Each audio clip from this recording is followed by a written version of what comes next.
আসসালামু আলাইকুম দর্শক, দেখতে পাচ্ছেন মধু মাস জ্যৈষ্ঠ আমাদের ঘরের দরজায় কিন্তু টক টক করে কড়া নাড়তেছে।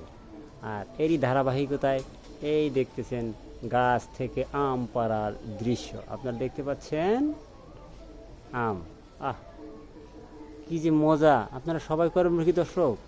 দেশে আম গাছ লাগাবেন, আম গাছ লাগিয়ে কেমিক্যাল মুক্ত আম খাবেন। প্রয়োজনে আপনারা সারা বছরে 5 কেজি আম খাবেন একটা গাছ লাগিয়ে, কিন্তু বাজার থেকে 50 কেজি না কিনে। এই 5 কেজিতে আপনারা যা মজা পাবেন, ওই 50 কেজি খেয়ে সেই টেস্টটা কিন্তু আপনারা পাচ্ছেন না। হ্যাঁ দর্শক, এই দেখেন দর্শক, দেখেন, wow, excellent, tasty, very nice colour. তাহলে এখন বুঝেন দর্শক, আল্লাহ পাক রাব্বুল আলামিন কি একটা গাছ। হ্যাঁ, সেই গাছে ওই দেখেন আরও আম পাড়ার প্রক্রিয়া চলতেছে। দেখেন দর্শক, এই যে আম আপনারা দেখতে পাচ্ছেন, থোকায় থোকায় আম ওখানে কিন্তু দেখা যাচ্ছে। তো যেটা বলতেছিলাম দর্শক, এই দেখেন কি মোটা একটি গাছ, এই গাছের ভিতরে চিকন চিকন পাতা।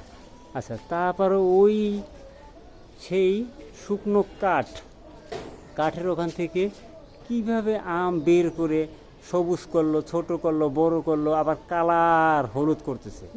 তাহলে কি দর্শক, এটা দর্শক আল্লাহ পাক আমার ভাগ্যে একটি পাকা আম লিখেছে। এই দেখেন আপনারা দেখতে পাচ্ছেন। হ্যাঁ, এই যে, তো আল্লাহ পাকের কুদরত আসলে বর্ণনা করে শেষ করার নয়, বলার নয়।